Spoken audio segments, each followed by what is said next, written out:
Shalom Aleichem, c'est le prophète Vladimir Bakou. Nous allons parler d'une autre classification des prophètes en ce jour qui sera basée sur le message d'appel que détient chaque prophète.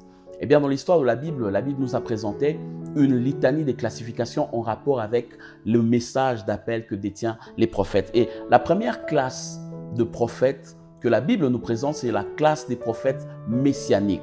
On appelle ces prophètes les prophètes messianiques. Pourquoi? Parce que ces prophètes avaient un message. Et le message qu'ils transmettaient, c'était un message qui tournait tout autour de la personne du Messie, la personne de Jésus. Et l'exemple type parmi les prophètes messianiques, c'était Ésaïe. Déjà, son nom a un sens très intéressant. Son nom vient de Yeshaya. Yeshaya qui a la même racine que Yehoshua ou le nom de Jésus. En d'autres mots, celui qui procure le salut ou celui qui donne le salut. Ésaïe était le type des prophètes messianiques qui étaient appelés à annoncer aux hommes la venue d'un homme qu'on appellerait le Messie. Et ce Messie aura bouleversé toute la vie des hommes pour les ramener sur le chemin de Dieu. Au-delà des prophètes messianiques, la Bible nous présente une deuxième catégorie qu'on appelle les prophètes de l'Esprit. C'était le genre d'individus qui parlaient plus du contexte du Saint-Esprit ou de l'Esprit. Certes, dans le contexte vétérotestamentaire, on n'a pas parlé du Saint-Esprit comme Saint-Esprit, mais la Bible le présentait comme étant l'Esprit de Dieu. Or, les prophètes de l'Esprit, eux, avaient la particularité d'être en connexion étroite avec la personne du Saint-Esprit, à telle enseigne qu'on les a appelés les prophètes de l'Esprit.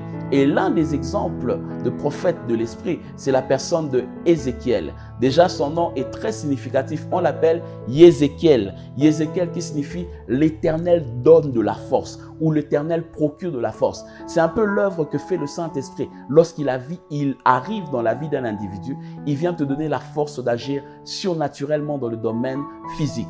Et les prophètes de l'Esprit, eux, avaient la particularité de témoigner ou de faire comprendre aux hommes qu'il y a une relation entre l'Esprit de Dieu et les hommes. Cette complicité entre l'Esprit de Dieu et les hommes devra être pour que l'homme qui sera appelé à prophétiser soit quelqu'un d'extraordinaire ou d'exceptionnel. Et vous remarquerez parmi les écrits des prophètes de l'Esprit, l'expression qui vient de manière récurrente, c'est que l'Esprit de Dieu me transporta, la main de l'Éternel fut sur moi. Ce sont des expressions qui traduisent l'œuvre que fait le Saint-Esprit dans la vie de ces personnes.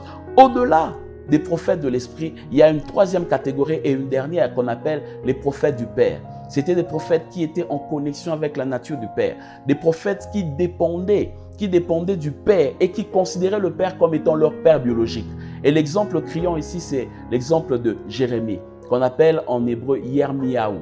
Yirmiyahu, c'est le prophète du Père. Il nous a présenté la relation que pouvait avoir un homme vis-à-vis de Dieu. À telle enseigne qu'il dit à Dieu, je suis un petit enfant. Et le Seigneur lui dit, ne dis pas que tu es un enfant parce que je te connaissais avant même que tu sois dans le sein de ta mère. Je t'avais établi prophète des nations. Ce genre de prophète nous présente la relation qu'un homme peut entretenir avec le Père. Et si vous prenez les trois catégories des prophètes, cela nous manifeste ce que Dieu aimerait que nous vivions en ce soir de la grâce. Qui est les prophètes qui connaissent mieux qui est le Père? Qui est des prophètes qui connaissent mieux qui est le Fils? Et qui est des prophètes qui connaissent mieux qui est le Saint-Esprit?